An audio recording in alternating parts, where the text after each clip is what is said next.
Carol stated, my name is Susan Ida Boucaud, and the story that I'm going to tell is, I've entitled it, I Witnessed a Witch Hunt. A long, long time ago, before my mother was born, and my mother was born in 1929, before her mother was born, the social and economic and political authorities swept in and targeted and hunted humans. They targeted and hunted humans because they were of the belief that those that they were hunting were aligned with the devil. And the proof was that these people had special powers, they thought. And that couldn't be, no. Oh no, that couldn't be. Those people having power that they did not have. And when within that group that was targeted and hunted, there were the healers, the ones who could lower pain in the body and sometimes just eliminate it. And within that group of healers and those that could lower or eliminate pain in the body were what we call now the midwives. These midwives, with their natural ways, with their mixing and knowing of herbs, of how to breathe, how to locate the body through the birthing process. Oh, they were now considered to be witches. Witches. Those that were caught, or those that went through a trial and were deemed to be witches, they were burned at the stake. They were disposed of in so many ways. They were hung.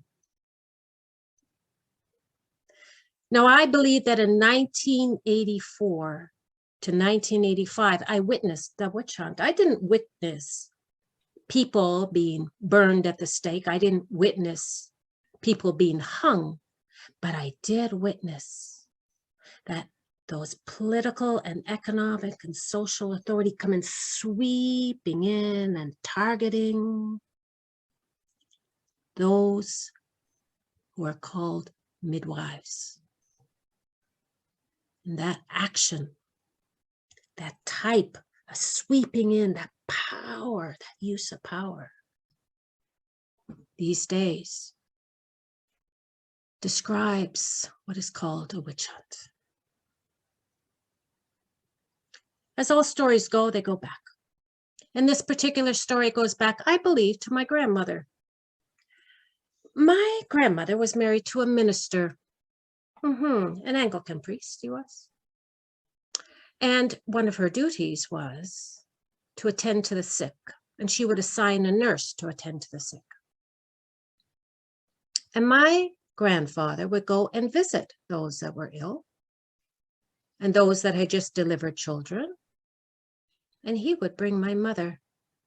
My mother was very, very young at the time, but he would bring her along with all of these visits. It's no surprise to me that in 1951, when my mother immigrated to Canada from England, that she was a fully trained midwife and nurse. And it's of no surprise to me at all that when I was young, my mother brought me to visit the sick, to visit those who had just delivered children. As a matter of fact, I can remember the huskies being way over pegged, chained and pegged they were to the ground. While I was playing with children outside the tent, and my mother was inside the tent helping deliver a child. I have vivid memories of this. So also, it's not surprising then that, I've just recently retired. Well, it's a year now because we're in April, so it's one full year. I've retired from being a frontline social worker for over 40 years. I think that I got this interest in terms of assisting those that were vulnerable from my mother. The other thing that I got from my mother was this intuitive knowing My mother was very, very intuitive. I remember one day she said, "That's the man you're going to marry." I said, "Who?" You said, "That one over there." I said, "Who is he?" She says, "I don't know, but you're going to marry him." And then 5 years or so later, sure enough, that was the person that I married. My mother had this intuitive knowing. So I got that from her, which was extremely helpful in my life. But what I did not get from her was her pain-free periods. I had menstrual cramps every month that were just horrendous. And I was told that the reason that I had these menstrual cramps was because I had a diagnosis that meant really I couldn't have any children because of this medical condition. I was sad by that because I wanted to have children. It took me a while to accept it. And then when I did, of course, I got pregnant. And I was just full of joy. Oh my heavens, I was pregnant. It was just wonderful. It was just absolutely wonderful. And so, the weeks go on, and then all of a sudden, this intuitive knowing that I have inside of myself, it started to niggle at me. It started to make itself known to me. Now, by this time, I had been sober and clean for many years before I got pregnant. And I had learned to rely on a loving God of my understanding to keep me sober and clean. But it was my responsibility to keep in contact with this loving God. And so this was serious stuff, this kind of information that was coming. The information was quite clear. The name of the child was to be Micheal in its spelling. And the other thing, too, is that I was to have my child at home. And if I didn't do that, I would lose my child. Well, what to do?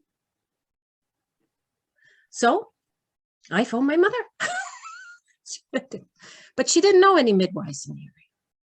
So I would just happen to be living in a co-op, and the women there, they knew all sorts of midwives. And so I interviewed some midwives, and I chose one. And she had a doctor that was supporting her.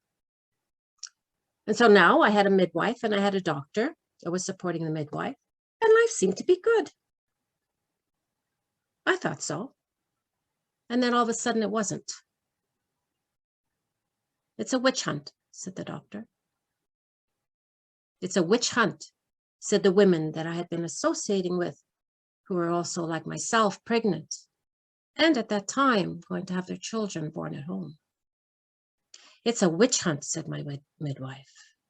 The doctor sat me down one day. Dark rings under her eyes. She looked so tired. And she told me that the medical association was telling the doctors that they had to withdraw their support for the midwives. They could no longer support them. And she told me that she was only one or two or three left in all of Toronto that were supporting the midwives. The women that I had been associating with who were pregnant like myself, who were going to have their children at home like me, all of a sudden, they were saying that they were no longer going to be having the services of the midwives. No. What they were going to do is they were going to have their child in hospital. Why? Is there something wrong with your body? No. No. It's just that their doctor was no longer supporting the midwives. My midwife told me, "You have a choice." And she warned me, she said, "Your doctor may succumb to all of this pressure, right? And she may not be available." Right now, she says she is. If something happens to you, we do have a means of transportation that can take you right to emergency. But I already knew that my body was sound. She said, "It's your choice whether or not you want to have your child at home or whether or not you're going to have your child in the hospital." Choice, what choice? I had to spell the name Micheal.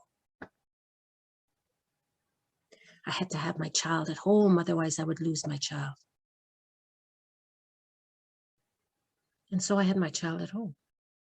And I still have the fondest, it was a long labor, don't get me wrong, but I remember, I remember the sound, I can still hear it, of the kettle downstairs. People coming in and out of my home, people coming into the birthing room with flowers, just, it was incredible. It was incredible.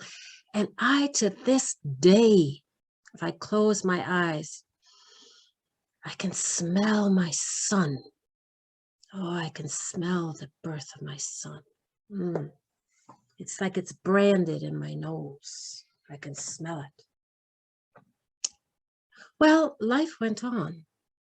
But this thing about it's a witch hunt, it's a witch hunt, it's a witch hunt. I mean, I knew at the time all of the political and economic and social powers. There had been a child somewhere in 1984, 85, somewhere around there, who had died during a home birth. I knew about that. And that there was concern. Yes, I was aware of that. And I was aware that the midwives were trying to get themselves regulated, and they did in 1990, but they weren't regulated in 1984, 1985. I was aware of that, but I couldn't get it out of my head, this thing about all three. There's no way that they could have come together and said, oh, this is what we're going to say to Susan. No, all three, the women, the midwife, the doctor, all three. It's a witch hunt. It's a witch hunt. And maybe this has stayed with me all this time because maybe the intuitive knowing, always taking care of the vulnerable, the sick, maybe it's in the blood. I don't know. What I do know is this, is that the women in 1984 and 85, they were not regulated, just like the women of days long ago were not regulated. The midwives were not regulated. The other thing I know is that in 1984 and 85, the midwives, and I say midwives because I ended up having two midwives at my birth. The midwives, they didn't see this body as a pathology. They believed that this body could birth, just like long ago, those midwives believed the same thing. And I can assure you that these midwives had the ability to lower pain. They didn't eliminate it, but to lower pain by the different ways of sitting and breathing and all the exercises and the natural ways that they taught me. Just like those midwives so long ago. So I want to say this. For all of those midwives who were burnt at the stake, who were hung by their neck, who were disposed of in so many ways, and for all of those midwives who, witnessing that, still continued their practices and passing on their practices over days and months and years, decades, right up until 1984, when in 85, when I had my son, and who continued, who had that courage to continue right up until the 1990s, when they got regulated. I want to say, from the deepest part of my heart, thank you. Thank you.